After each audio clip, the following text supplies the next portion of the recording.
We bow.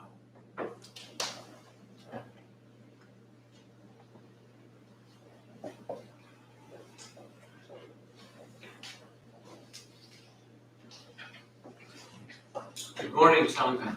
Good morning. Thank you again for observing over these past 3 weeks no chanting and the wearing of masks. This is simply to protect our Sangha family and their families. We even had a Dharma Council member who attended a funeral down south, got COVID while he was away. So while we are not the worst of the Michigan counties, we are not the best of the Michigan counties. And the cases continue to rise and we all are still at risk. So deep bows to all of you for being willing to forgo the chance and to be masked up. I am so glad I have a team. They take such good care of me. This is the third of our 3-week series on the 20 and 30 verses regarding consciousness. I told you that the first series 2 weeks ago was the appetizer. Last week we got hit with the salad, the palate cleanser, and the main course all at once. That was a very, very complex and heavy session. Today we have the dessert. It will be less complicated, I hope. And you all have in front of you, and at home you don't have this, so I apologize. But we have, we're going to be doing for our final series the last 10 verses of the 20 and 30 verses on consciousness. And this is part 4, and it is entitled The Path of Practice.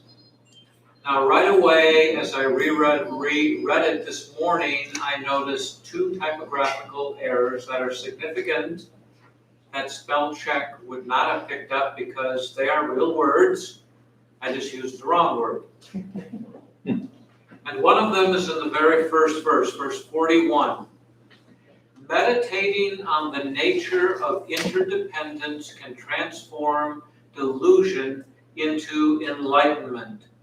Samsara and suchness are not, it says now, but it should be not 2. They are one and the same. Even while blooming, the flower is already in the compost, and the compost is already in the flower. Flower and compost are not 2. Delusion and enlightenment inter-are. There's that word again. Inter-are. Don't run away from birth and death.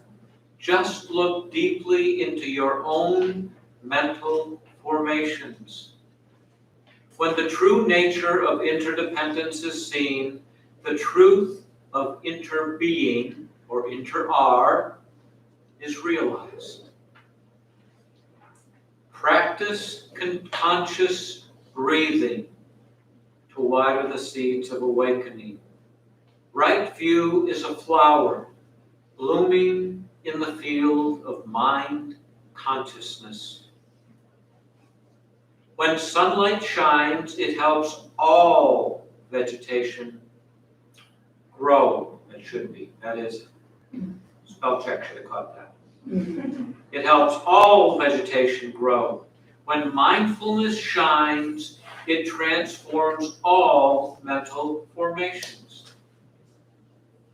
We recognize internal knots and latent tendencies so we can transform them. When our habit energies dissipate, transformation at the base is there. This is where the other typo comes in. The present moment contains past and future. The secret of transformation is how we handle this very moment. Transformation takes place in our daily life. To make the work of transformation easy, practice with a Sangha. Nothing is born, nothing dies, nothing to hold on to, nothing to release. Samsara is nirvana, there is nothing to attain. When we realize that afflictions are no other than enlightenment, we can ride the waves of birth and death in peace, traveling in the boat of compassion on the ocean of delusion, smiling the smile of non-fear.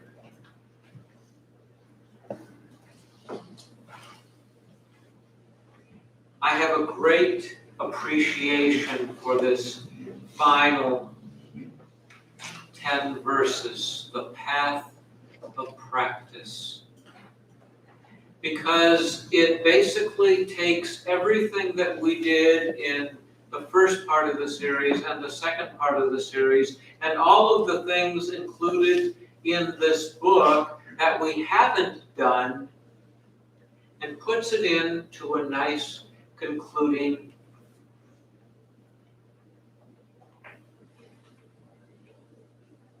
package. So, in these 10 verses, it describes, and again, I'm going to stick very close to the book because you cannot improve on what Thich Nhat Hanh has to say about these 10 verses. Meditation on the nature of interdependence can transform delusion into illumination. When the daily training of looking deeply, of using our mindfulness to shed light on the interdependent nature of things, we can be rid of our tendency to perceive things as permanent and having a separate self. With this illumination, we see that the world of birth and death, the world of samsara, has the very same ground as the realm of suchness, nirvana. Samsara and suchness are not separate from one another. They are two dimensions of one reality. There's a Zen parable where a student asks his teacher, "Where can I touch the reality of no birth and no death?" And the teacher responded, "Right here in the reality of no birth, no death." You see, in the world of birth and death, we have everything that exists. By deeply touching the wave, you have touched the entirety of all the oceans. It truly is that simple. Now today we're going to be focusing on the two most important elements of these 10 verses and of the book. Deep, abiding, relentless mindfulness, and the Buddha's construct of interdependent co-arising. A fancy word that has a real down-to-earth meaning. So let's get into that first verse. Meditating on the nature of interdependence can transform delusion into enlightenment. Samsara and suchness are not two, they are one and the same. Now, we have to understand something. Do you think without samsara we can even have nirvana? No. It takes samsara to have nirvana. It takes nirvana to realize samsara. They are literally one and the same. They cannot in any way be separated. Mindfulness of the nature of interdependence is the key to this transformation. So, we have here three natures. And these come from what are called the manifestation-only teachings. Okay, so they say that all phenomena have one or more of three self-natures. The nature of imaginary construction, this is what we do. We talked about, what did we talk about last week? Those creepy little things? Manas. Yes, manas. Okay. So, the nature of imaginary construction and discrimination, those are manas. The nature of interdependence, and ultimately the fulfilled nature, or the nature of ultimate reality. So most of us, all the time, are operating with our own imaginary constructs that originate from the manas, because manas are so easy to have. We were born with them. We got them from our ancestors. We keep them as a child. We learn new ones from our parents, our ancestors, our teachers, society, and we turn them into habit energies. We talked all about this last week. And we create this entire world of illusion that includes that cranky old idea of a separate self. There is no separate self. There is nothing that separates you from all other things, not just all other sentient beings. I've often spoken in Dharma talks about we have literally 0 degrees of separation between us. That is the reality of personhood, the inter-R of thusness, which we typically call usness. So, the opposite of the world of imaginary construction is a self-fulfilled nature, the nature of things as they are in this very moment. So, the Buddha talks about the 3 Dharma seals, and these are very, very important to us in this teaching. The 3 Dharma seals are impermanence, non-self, and nirvana. And these are the keys to understanding the manifestation-only teachings. The first key is impermanence, and it is used to open the door of reality. When we get deeply in touch with our impermanence, life is impermanent, remember? It's one of the noble truths. Okay? Non-self, the second key, is used to open the door of reality concerning space. Now, impermanence is used to open the door of reality concerning time. Non-self, the key to open the door of reality concerning space. We think about them, we talk about them differently, but they are one and the same. You cannot have time without space. You cannot have space without time. They are one and the same. The third key, nirvana, is the fulfilled nature. The reality of no birth, no death, no coming, no going, no one, no many, no existing, no not existing. That is the nature of reality, the fulfilled nature in this present moment. And this sums up the Buddha's teaching on interdependent co-arising.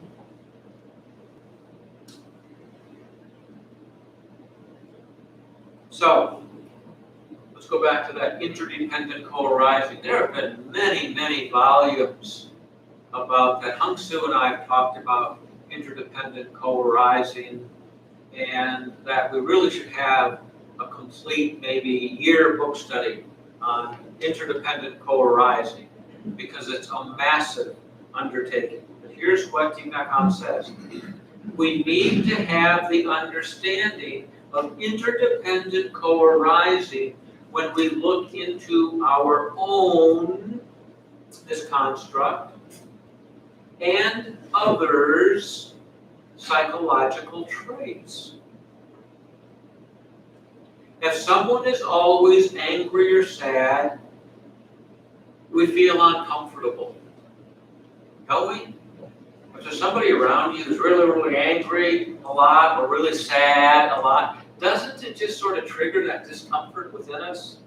Doesn't it? We sort of have the tendency to blame or to shun them and say, whoa, I just need some boundaries here. Okay, I've got to back off of this. But once we understand, once we go beyond that anger and sadness to what are the roots, then we can turn that backing away into moving into that anger and that fear. How does that work? You know, growing up in the Protestant tradition, I have a great appreciation for Southern gospel music. In fact, I was listening to Pandora on the way over here. There's a group called the Gaither Vocal Band. And in the way, way back machine, when I was in college in Indiana, I was in back in the 60s, those were the Jesus Freak bands, and I was in one of those. Well, we happened to go to the same church in Alexandria, Indiana, as Bill and Gloria Gaither, the founders of the Gaither Vocal Band. And they're getting up there like I am in age now, but I heard this song, and it so fit the teachings for today. Now, it was talking, of course, about God and Jesus, but the title of the song was, "He looked beyond my faults and saw my needs." Some of you might even know that song. But in terms of interdependent coexistence, we would turn that into usness looked beyond our faults and came to the realization of what was at the root, our needs. You see, it comes down to all these constructs we make up in our mind. They come down to unmet needs. Sometimes we don't even know they're unmet. But they're what creates sadness, anger, despondence, disappointment, unrealized expectations. All those things we're warned against. Every relationship that we've had or ever will have, and this is the shrink in me talking now, is based on needs. I mean, let's face it. If we didn't have needs, we wouldn't be in relationships. Because they're too damn difficult. All right? Anybody disagree with that? No! Oh my word. Now, here's what I encourage you to do next time you in your relationship hit us what I call speed bump. Because usually, when someone I'm in a relationship hits a speed bump, my immediate tendency is I just want to back up a little bit. Okay, this is true with my daughter. I have a daughter who just turned 30. Okay, and I swear this young woman creates her own weather systems. Okay, she has that much energy, and when Chloe gets going, we all just want to take 10 steps backwards, so we don't get swept up into it. Okay, and that is opposite of the Buddhist teachings, because the Buddha teaches in the interdependent co-arising, when someone hits that speed bump, instead of backing away, we need to realize, look beyond that pain, that sadness, that anger, that disappointment, and move in. And the easiest way to do that is to ask a simple question. Tell me what you need right now. Tell me what you need right now. What can I offer?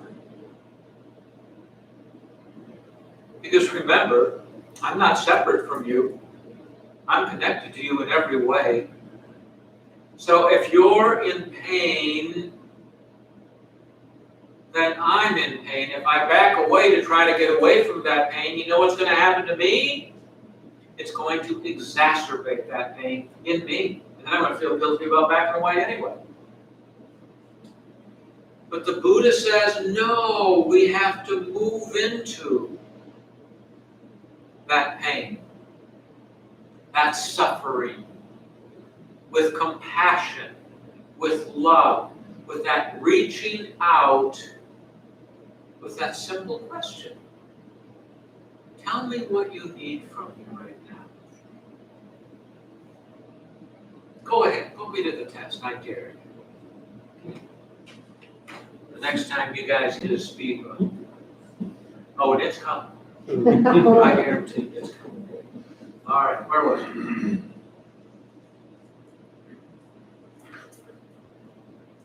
Oh, yes. Thich Nhat Hanh brings this up in the book about that moving into. If we look at interdependent co-arising from the standpoint of how I've described it, what do you all think about the death penalty?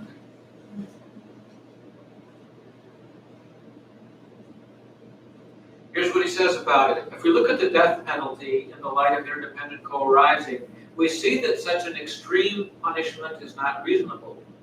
A person commits a serious crime because of, among other things, the seeds he has inherited from his ancestors and the seeds that have been planted during his own lifetime.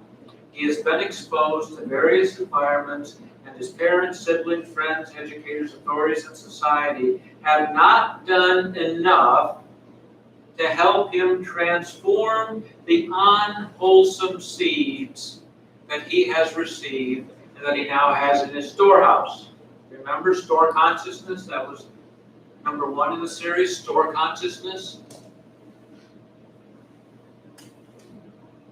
So, I just don't know. I talked about systems last week. I just don't know of anybody that woke up one day and you said, you know what? I think I'm going to be a serial murderer. That sounds good to me. Yeah. Exciting. I think I'll go for it. Nobody wakes up one morning and decides that.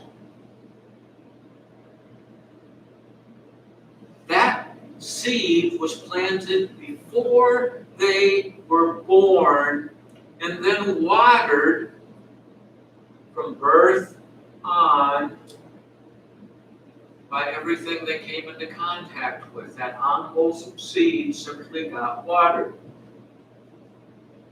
The ripening of those seeds has created a tremendous force in him that has driven him to kill, rape, or commit other serious crimes. When we think there is nothing to be done with that person other than to kill him, we manifest our, listen to this, collective powerlessness. As a society, we are defeated. Wow, that's powerful. That's powerful, if we look at it.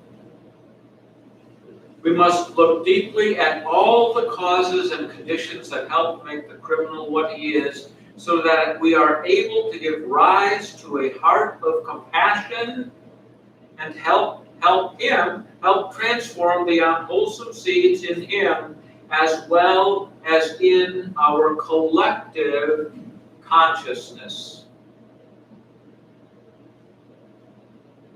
And here y'all thought you had separate consciousnesses. There is the collective consciousness.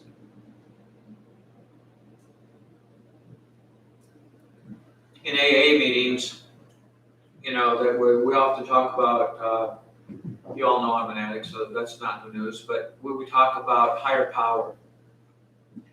And in Buddhism, since we have no deity, I have always looked upon what I call the divine consciousness, or the collective consciousness, as my higher power.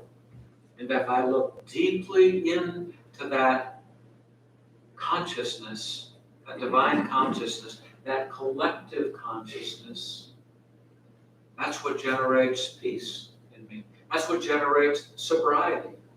That's what generates being clean and sober. And that's the key. And that's the key. That's on me to contribute to watering the wholesome seeds within you,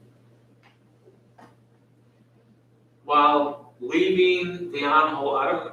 I'm not going to try to get rid of your unwholesome seeds or my unwholesome seeds. Why? Because without the unwholesome seeds, we wouldn't have wholesome seeds. Again, it's the interconnectedness of all things.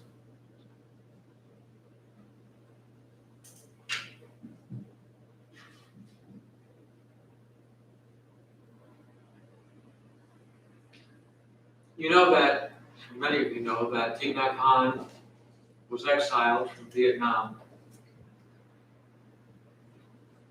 He left Vietnam shortly before I got there. He was exiled. But so many of the Buddhist monks, nuns, lay practitioners were of great help in aiding the death, the sickness, the death, the dying. And by the Viet Cong, they were seen as sympathizers, with the U.S. and the other nations involved, and were murdered by the thousands. And it brought great sorrow to Thich Nhat Hanh, and he wrote this poem, and I want to read it to you. He wrote it to all of those people that had died. Promise me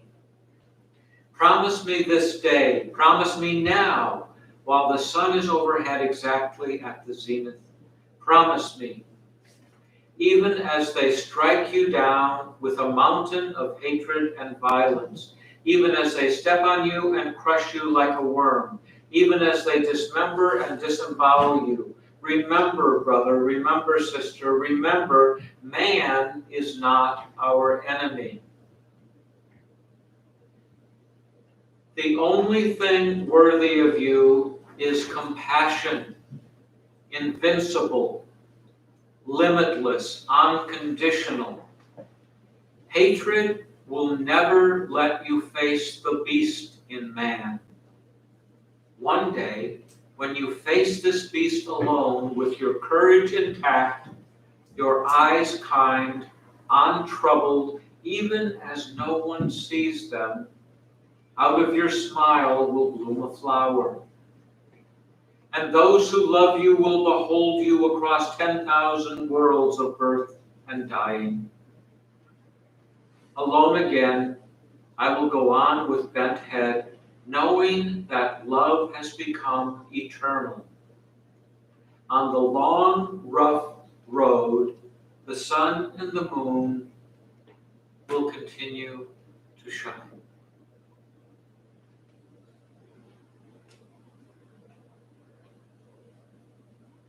Compassion, kindness, the interdependent co-arising of all of us by looking deeply, mindfully, the relentless pursuit of mindfulness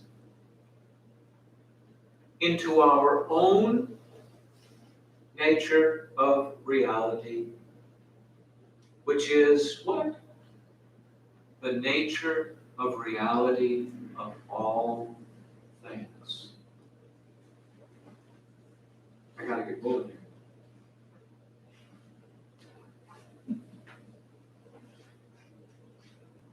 I'm only on verse 42. Even while blooming, the flower is already in the compost, and the compost is already in the flower. Flower and compost are not two. Delusion and enlightenment inter-are.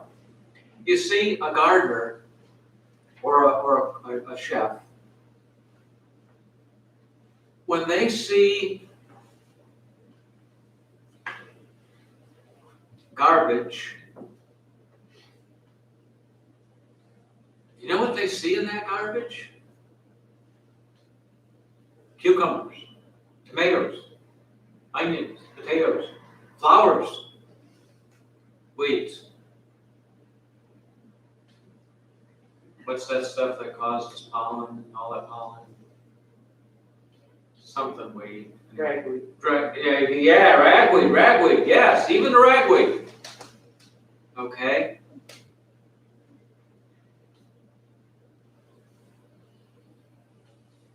We usually think that awakening has nothing to do, well, let me go back. Flower and garbage are images that describe the interdependent nature of ignorance and awakening. We usually think that awakening has nothing to do with ignorance. We put it on one side of the fence and ignorance on the other, fearing that ignorance might otherwise contaminate, awakening. But in truth, they cannot be separated in this way. If there were no ignorance and confusion, there could be no awakening. Listen to this. This is so great. Ignorance is the ground from which awakening is cultivated. If you say, I want to put an end to the cycle of birth and death, I will only accept liberation, it shows that you just don't get it. It shows that you do not yet understand the nature of interdependent co-arising. If you try to throw away this in order to get that, you will never find that. Because this and that are simply two sides to the very same coin. The that can only be found within the this. You can only find the reality of birth and death standing in the ground of birth and death.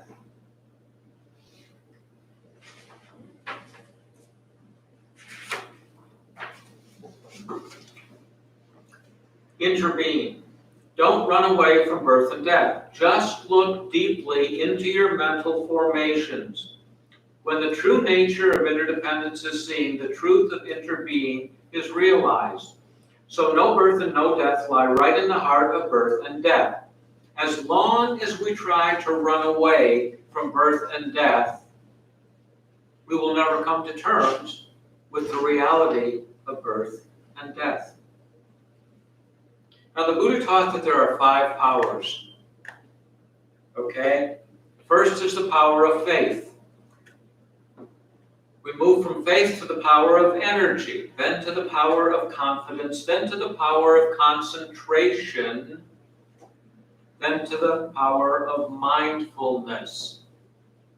Now, this is very similar to what Master Dogen taught in the Soto tradition, that his quote is, the great way, the great vehicle, Mahayana Buddhism, requires 3 things: great faith, great doubt, and great determination.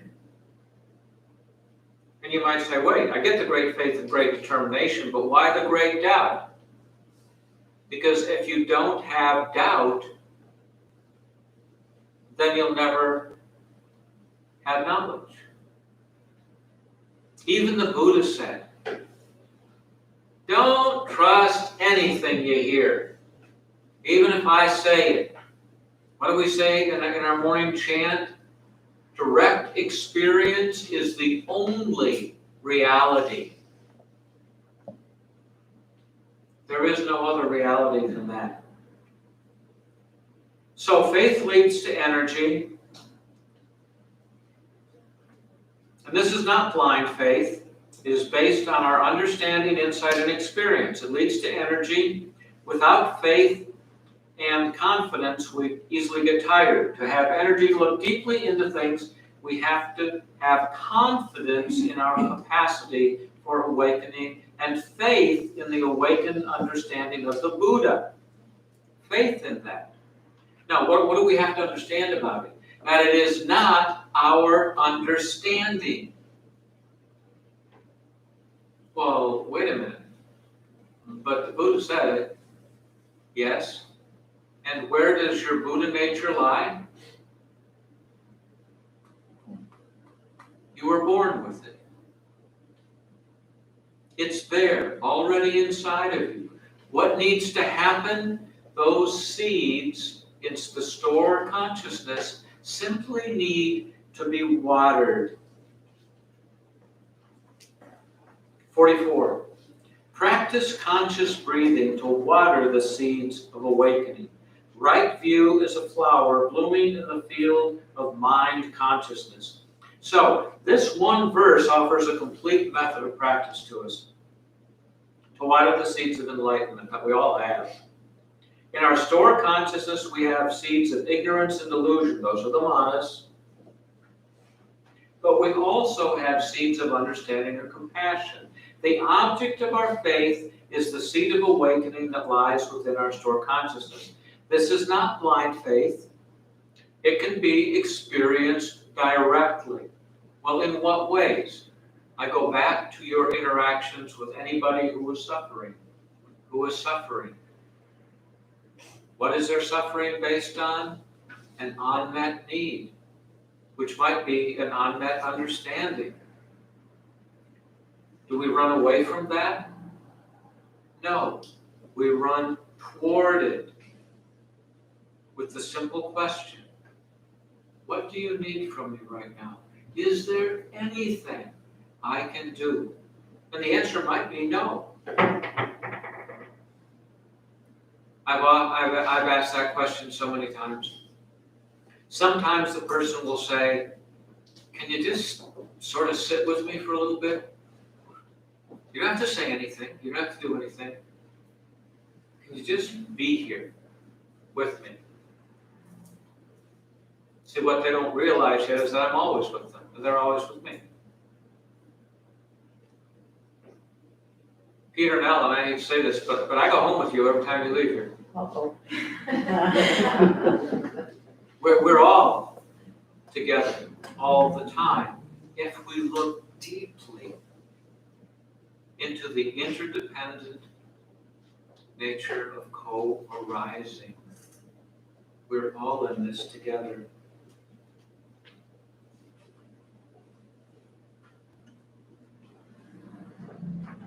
So this understanding through mindful breathing is a practice that's been done for over 2,600 years now. And my previous teachers have all told me, when you are in meditation and you get distracted, always come back to the breath. What does that look like? If I get distracted and I catch myself getting distracted, it will be breathing in. I know I am breathing in. Breathing out. I know that I am breathing out. Breathing in. I know that I am breathing in. Breathing out. I know that I am breathing out. This brings us back to the reality of the direct experience of the present moment and helps us to realign, to refocus our meditation.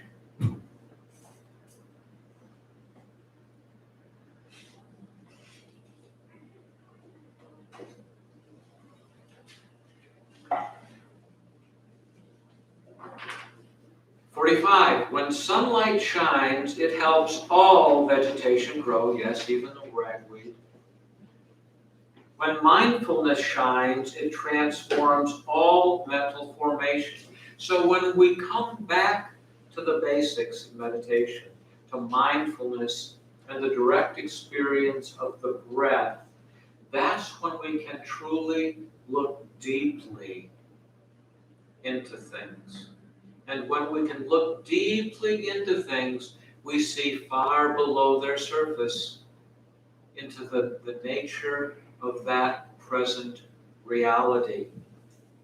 Any mental formations or delusions, manas, that we've built up, we can see through them. We can see them for what they are really, a simple mental construct that we created for some functional reason. Remember, all behavior is functional. We talked about that last week. But we can see through that. Again, I'll refer to last week. The why question rarely makes any difference. You ever tried asking a 3-year-old or a 6-year-old, why are you doing that? I don't know. The why question rarely gets results. The question that gets result is what does what you're doing right now, what function does that serve in your life? What feeling does that generate within you? Is it wholesome or unwholesome? What might you do differently that would have a wholesome outcome? What might doing something differently that could generate a more wholesome outcome do to how you feel right now? What?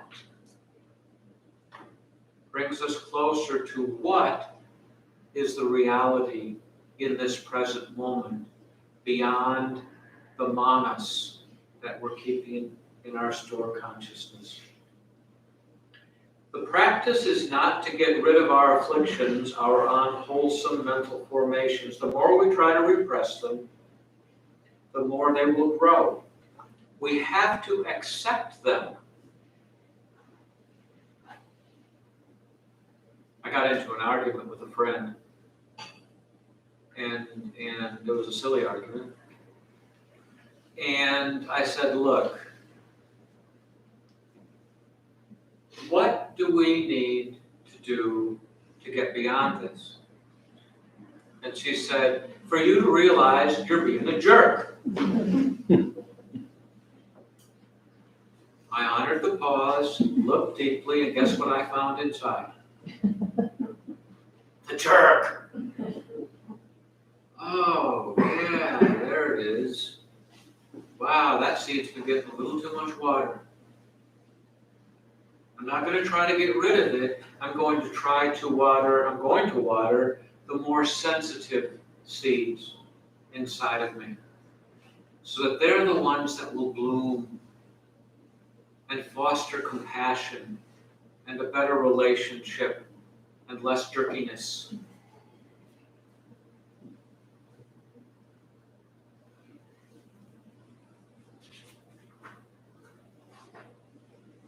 So the Buddha taught about the Five Remembrances. These are very, very important, because we too often see these as negatives, but they are not negatives. They are the nature of reality. 1, I am of the nature to grow old. There is no way to escape growing old. 2, I am of the nature to have ill health. There is no way to escape having ill health. 3, I am of the nature to die. There is no way to escape death. 4, all that is dear to me and everyone I love are of the nature to change. There is no way to escape being separated from them. 5, this is the important one. My actions are my only true belongings. I cannot escape the consequences of my actions. My actions are the ground on which I stand. So when we look at the interdependent co-arising and the true reality of things as they are in this moment, the thusness that both swirls around us and within us, that's when we can truly get that my actions are the ground on which I stand. Now, that's an interesting phrase, the ground on which I stand. Right now, I'm standing on a platform, on top of a floor, on top of a foundation, on top of the basement, actually, in Grand Rapids, Michigan, the United States, our continent. Right now, I am standing in Paris. Right now, I'm standing on the Serengeti. Right now, I am standing on the edge of the cosmos. I am nowhere, and I am everywhere. We, thusness, is nowhere, and it is everywhere. How do we get there? By understanding the interdependent co-arising of things with deep, abiding, relentless mindfulness.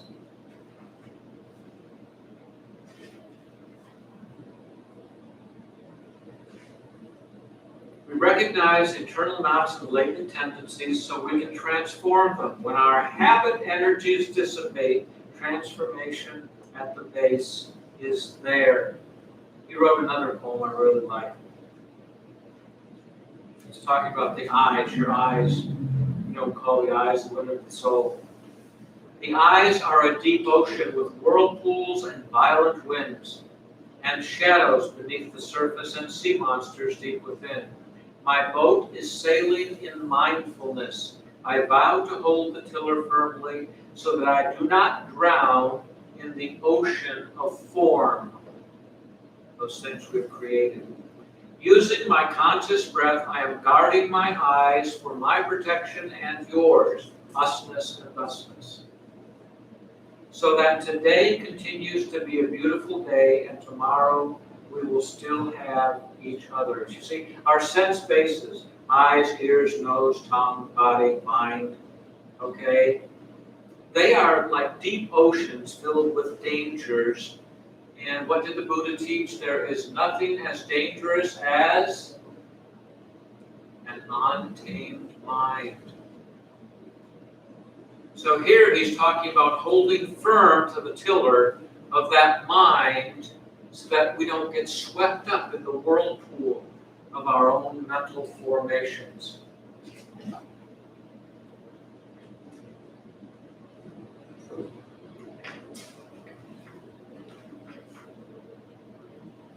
The present moment contains past and future. The secret of transformation is how we handle this very moment.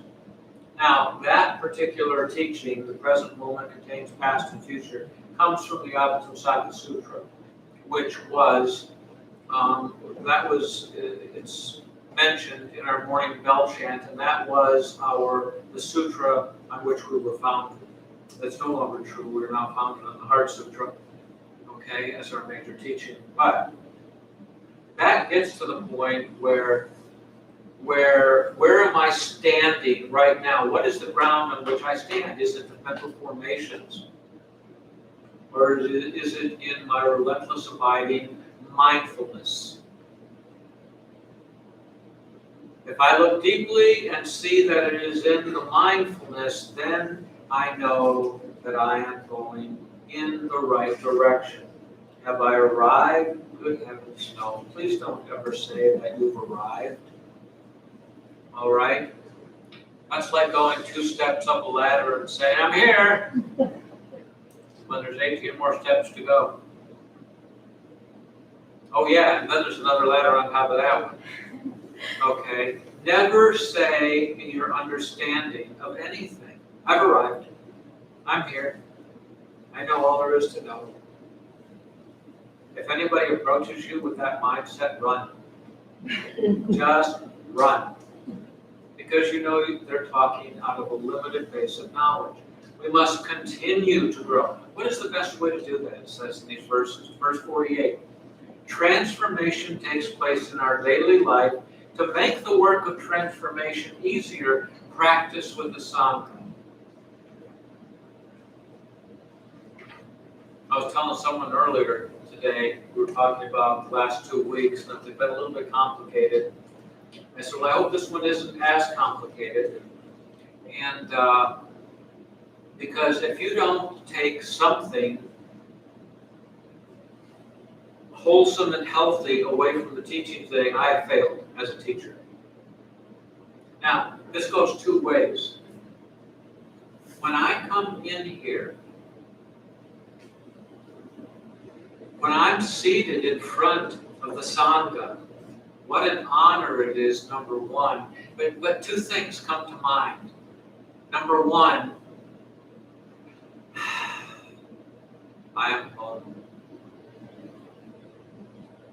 Number 2, I wonder what they're going to teach me today.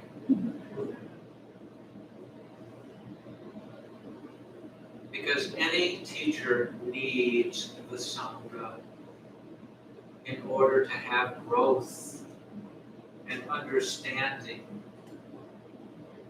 There have been times when Sangha members have directly challenged me on something I've said. And I said, great, yes, it's exactly what I need.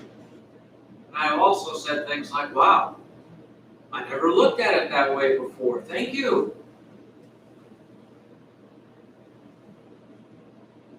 In the Sangha, we water together the seeds of wholesomeness in order to grow away from our latent tendencies that we've had before we were even born. In fact, there's a koan that I had to answer when I was in the Soto tradition, and the koan was, show me your face before your mother was born. It took me about 6 months until I came up with an acceptable answer to the teacher. But I said, it is the face of everyone. And as soon as I said that, she nodded her head. And I knew I had at least come close. She was not the kind of teacher who would say, thumbs up, yeah, you got it. No, she would just, or if I didn't get it, what she'd say? Why don't you go sit with them a little while and see what you come up with. Nothing is born, nothing dies.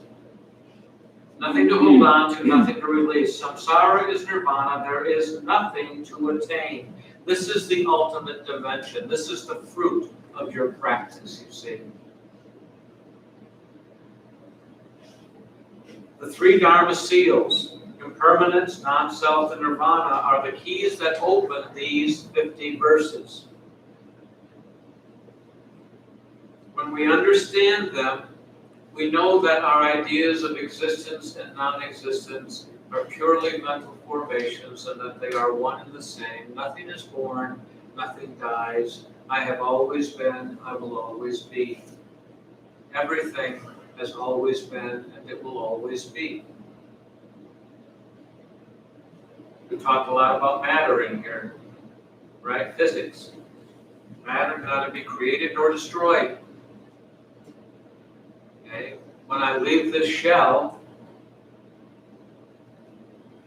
I'll simply be transformed. I'll become something different, but I will not disappear. I will not die. I was never born. And then lastly, no fear. When we look deeply into the interdependent co-arising and mindfulness practice, always coming back to the breath, when we realize that afflictions are no other than enlightenment, we can ride the waves of birth and death in peace, traveling in a boat of compassion on top of the ocean of delusion, smiling the smile of no fear, of non-fear. Shunryu Suzuki wrote a book called No Death, I think it was him, No Death, No Fear, a book I've always appreciated. Once we realize there is no death, there is no fear, there is no beginning, there is no end, there is no being born, there is no dying. These are just constructs we've made up in our mind out of the manas. When we stop watering those seeds, the flower of thusness grows. And when the flower of thusness grows, we have deep realization. Thank you.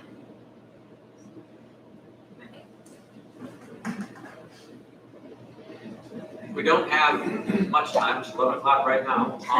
Are there a couple questions? Anybody have questions? I'll take 2 questions. If anybody has a question. Aung Soo has the microphone. Is there a question down there? Pardon me? Was there a question? I didn't see one. Yes. We have a question right here. Please state your name. My name is Ezra, eBay pronouns. Yes. I work in the social work field, especially in community mental health. We often discuss boundaries, but we also use a lot of mindfulness practices and kind of the understanding that you need to lean into what individuals are expressing that they are in need. But there's also a lot of pressure in the community to establish professional boundaries and boundaries in general in order to keep yourself safe. How we kind of are similar to everyone, or we're all one, but we also have skin.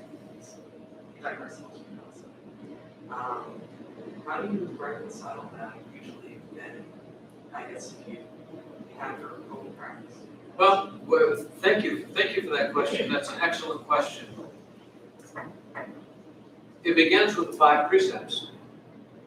Okay, non-killing, non-stealing, which means you don't take what is given to you,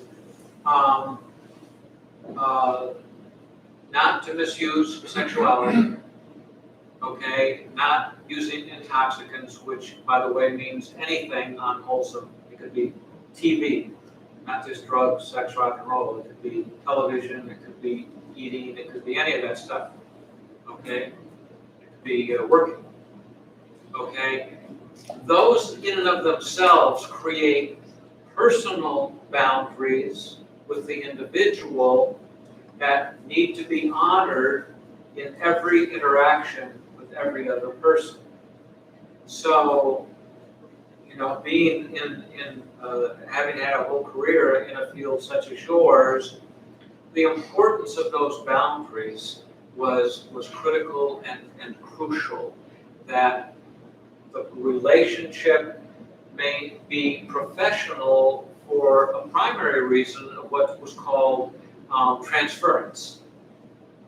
Okay, because if the individual saw me transferred onto me some other individual, such as their mother, father, sibling, lover, whatever else, and I followed them into that path, that's going to end up very, very badly. Okay, when dealing with schizophrenics, one of my mentors taught me, David, you can't stay on the outside and invite them out. You have to go to the inside and pull them gently out. Okay, so you do that with words. We use words, we use constructs, okay, to make sense of things. Okay, and in doing that, those boundaries, we can maintain those boundaries, and we don't have an issue with that. Thank you all for being here today. Thank you all for honoring the masks and the non-chanting. I can't wait till we get back to chanting, because I love chanting. And with that will come, oh yes, we have some announcements. Yes, please.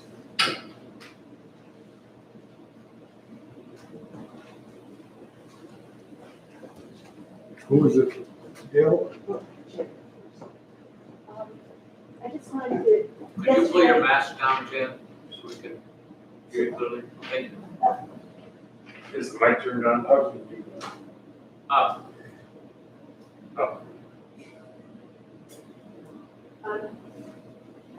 An example of practice with the Sangha occurred yesterday. A group of people from Sangha and our neighbors Habitat Cafe came together to clean the block. So you'll notice outside they weeded, they washed windows, they swept, they picked up trash. And I wanted to thank them and also thank Jake and Brian for organizing that. And you will see other kinds of events in our newsletter. So please, if you aren't subscribed to that, go to zengr.org and subscribe to our newsletter, which will have events starting up in this fall. So thanks again to the people who came together yesterday. Yes, thank you so much, those of you who participated in that. It looks so wonderful out there now.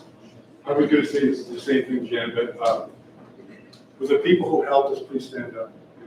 Seriously. Just want everybody to see who was here. All right, we can't see all of you on camera. But we can see you here, so thank you very Yes, much. Thank you so much. Jake brought a truck filled with food and tools. Ryan brought a car full of wheelbarrows and water. Well, when we were finished, the idea came up that perhaps as people have the Adopt the Road program, we could have a program here where we adopt a section. So if you want to take a section of our neighborhood here and make it yours, come and see me afterwards. I brought a handy-dandy clipboard, and I put myself down. I'm adopting the entry way there. The cars go up and down Division, the wind blows, and we get things that make me want to run home, mom, and cry. All kinds of nasty things. Thank you again. Gail, I'm sorry. I wanted to kind of add to that story of being here and cleaning. I was with a group over Division here, parking lot, and there's a patch of dirt, miserable, dry, icky patch of dirt. We pulled out the weeds, and two gentlemen, and I will only make the assumption that they were economically challenged. I don't want to make any assumptions. But they walked by, and they both stood there, and they went, "That was so beautiful, thank you."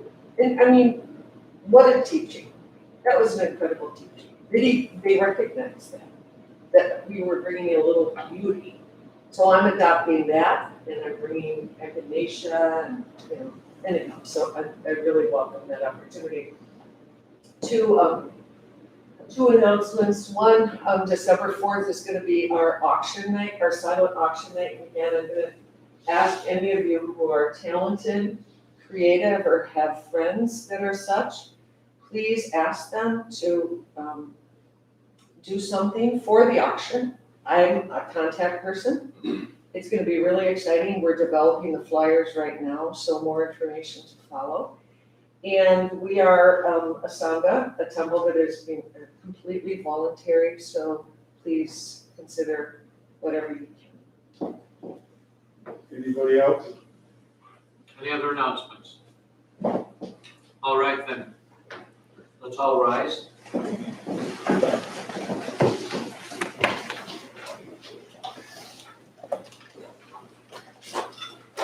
I will chant and you can say it silently. Our closing gathers. For all unskillful action ever committed by me since of old, on account of my beginningless greed, anger, and ignorance, born of my body, mouth, and thoughts, now I atone for it all. Vast is the robe of compassion, a formless field of benefaction. I wear the Buddhist teachings for the benefit of all sentient beings. All beings, one body, I vow to liberate. Endless blind passion, I vow to improve. Dharma gates without number, I vow to penetrate. The great way of Buddha, I vow to attain.